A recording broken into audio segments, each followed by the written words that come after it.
खुलुमबाय लोगोफोर दिनैनि टपिकआ जाबाय आंनिनो सासे साबस्क्राइबार सारनि सायाव बे भिडिअखौ लाबोनाय जादों। बिथां साबस्क्राइबार सारा माने कमेन्टआव लिरदों जे माने 750 स्कुवेर फिट प्लटआव माने मोनब्रै bedroom kitchen bathroom toilet dining hall बानायजानाय मोनसे नक्साजों लोगोसे गासै हिसाब किताबखौ बिथाङा बिदों। बिथांनि बुंनाय बादियै बे भिडिअखौ आं लाबोनाय जादों।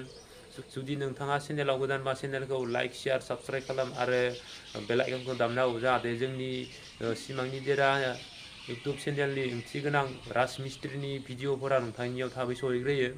दा आं नक्साखौ आखिना लाखादों, नै नायनो हागोन नोंथांमोना।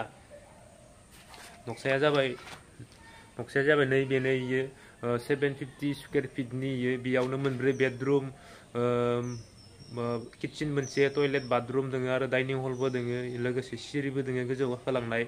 दा 750 स्कुवेर फिटआ बुहुत फिसा जायो आरो हिसाबाव, खिन्थु दानि जुगाव फिसा होनजाला। जेनेबा मानसिफोरा बांबोबाय, हाफोराथ' माने बाङाखै। मानसिफोरा बांबाय, न' लुनानै माने हाफोरा खमायलांनोसो हमदो। आरो माने मोनसे फिसा सिटिफोराव टाउनफोराव हा बायनो थांब्लाबोथ' माने ओरैबायदि दाम दानि जुगाव हाया। माने मोनसे सिटिनि हिसाबै नाहरोबा 750 स्कुवेर फिटखौबो फिसा होननानै बुंजाया। जेनेबा 750 स्कुवेर फिटआवनो बेफोरबायदि सातधालाय लुनानै सायावबो लांजानाय सुबिदाखौ लानो हायो। बिनि थाखायनो बे 750 स्कुवेर फिटखौबो फिसा होननानै बुंजाया। दा आं बिथां सारनि बुंनाय बायदि बे भिडिअखौ लाबोनाय जादों। दानिया नैबे नक्सायाव माबायदि आखिदों आरो बे नक्सानि गासै हिसाबा बेसेबां ओंखारगोन, रडखौ बेसेबां सिमेन्टखौ बेसेबां नांगोन, बेफोरखौ गासैबो आं गुवारै फोरमायना होगोन। दानिया नक्साखौ नायदोनिफ्राय नोंथांमोना नायनो हागोन। नैबेयाव आं बेयाव लिरखादों, नैयाव 750 स्कुवेर फिट ग्राउन्ड फ्लरनि थाखायल' इयो 750 स्कुवेर फिटखौ माने ओरै मोननै साइडै बोखावोबा जेनेबा 30 बाय 25 जायो। जेनेबा 30 बाय 25 जायो। इयाव लिरदों 30 बाय 25 हाउस प्लेन। ओमफ्राय नक्साखौ नायनो हागोन नोंथांमोना। बेयो जाबाय नक्साया। बेयो ओरैहाय 25 आरो नै ओरैहाय 30। इयाव 30 लिरदों आरो नै 25 लिरदों। ओमफ्राय इयो मोनब्रै बेडरुम दङ। इयाव नै इयो हमना ला इयो एन्ट्रि जाबाय, इखिजाय इयो एन्ट्रि जाबाय। ओमफ्राय इखि हाबनानै थांगोन, इखिजा इयो खालि, इयो लांदां, खालि लांदां। बेनिफ्राय नै गोजौआव थांनाय सिरि।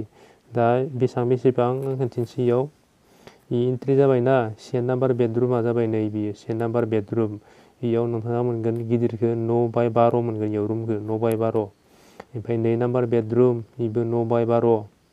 ओमफ्राय 9 बाय 12, बेबो नैबो 9 बाय 12। इखिजा 25 मोन नालाय, इखि बेसेबां थायो? 7 थायो। इयाव 7खौ बाथरुम आरो टयलेटआव होबाय। इयाव 6 बाय 4 होबाय, मोनसे 6 बाय 3 होबाय बाथरुम आरो टयलेट। बेनिफ्राय इ थांबाय, इ खावसे। ओमफ्राय इजा दोङो नै गेजेरनि डेक'रेसना जाबाय 6 फिट, इयो 6 फिट। बेनिफ्राय इयालागै 6 फिट। इथ' लान्दाङै थाखाबाय, इखौबो लान्दाङै मोनबाय। आरो नैनिफ्राय ओरै सिदायै माने 6 बाय 9 जागोन, 9 बाय 6, 9 बाय 6 जागोन ओरै सिदायै। आरो बेनिफ्राय नैयालागि 9 बाय 16 जागोन। बिराद गिदिर जागोन इ हला। जेनेबा इ हलानो जाबाय डाइनिं रुम बानायोना, लिभिं रुम बानायोना, ड्रयिं रुम बानायो, जेखौबो बाहायजागोन इयाव। माने इखिजानिफ्राय एन्ट्रि जानानै माने आलासि बा गामिनि मानसिफोर जिरायनो हानायनि जायगा लाखिखादो इयाव। ओमफ्राय इनिफ्रायनो इयावनो जिरायनायनिफ्रायनो गोजौआव नैखिजा ओरै गाखोलांनो हागोन आरो ओरै गोजौआव थांबाय। दानिया मोननै बेडरुम आरो बाथरुम टयलेट थांबाय। दानिया दोङो इयाव किटचेन लिरदों आङो। किटचेनखौ होदो 9 बाय 7। इयाव किटचेननि थाखाय 9 बाय 7। बेनिफ्राय इ किटचेन इयावनो नोङो डाइनिं रुमबो बाहायजाखागोन। इयावनो ओंखाम जानाय लोंनायबो खालामनो हागोन। इ किटचेन जाबाय। ओमफ्राय इयाव दोङो, इयो बेसेबां नाम्बार? इयो 4 नाम्बार बेडरुम। इयो 4 नाम्बार, 3 नाम्बारानो इयो। दा 4 नाम्बार खोन्थाग्रोनो आं बेसेबां मोनदो इयाव। 9 बाय 9 मोनदो इयाव 4 नाम्बार बेडरुम 9 बाय 9। माने एसे फिसा जागोन आरो 9 बाय 9आ, थेवबो सासे मानसिनि थाखाय मिलायो 9 बाय 9आबो। 9 बाय 9 फिसा। इयावबो मोनसे रुम मोनबाय 4 नाम्बार इनिफ्राय 3 नाम्बारखौ नांगौमोन जोंनिया 3 नाम्बारा मवान इयो नै इबो 9/12 3 नाम्बार बेडरुमाबो 9/12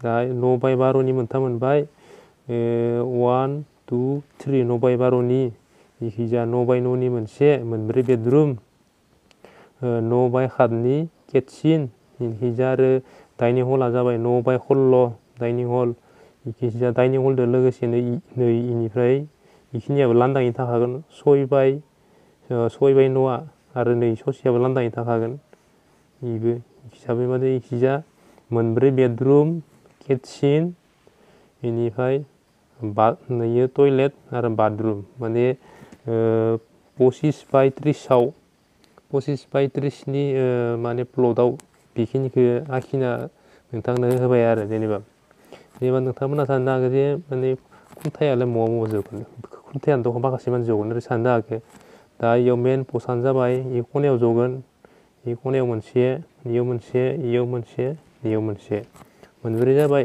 मेन पस्टआ ओमफ्राय नै इयाव इ न' नालाय इनिफ्राय इयालागै न' दोङो इयाव मोनसे इयाव मोनसे इयाव मोनसे नै इयाव मोनसे इनि सिदा इयाव मोनसे इयो मेन पस्ट ओरै ओरै सिदा थांगोन इयो नै इयाव नांलाया इखो मेन पस्ट होलायनाङा इयाव गेजेरनि पार्टिसन गाथिनियाव लाखिबानो जागोन इयाव जेनेबा इयो 10 mm नि रड फिसा दोनो खुन्था लाखिबानो जागोन इयाव माबानिफ्राय बिथा लेभेलनिफ्राय बिथानिफ्राय मेन पस्टखौ नाङा मेन पस्ट इयाव मोनब्रै 8था थांबाय ओमफ्राय नै इयाव 8 मेन पस्ट 9 10 11 नैयाव 12 इयावबो मेन पस्ट नाङा इनि सिदा लायो मेन पस्टखौ मुथुते ओरै सिदा मेन पस्टआबो इनिफ्राय 12 थांबाय इयावबो मेन पस्ट नाङा इयावबो नाङा इयाव फिसाबानो जागोन 10 mm नि रडखौ बिथा लेभेलाव लाखिना होबानो जागोन आरो इयाव इनिफ्राय खैथा थांखो 12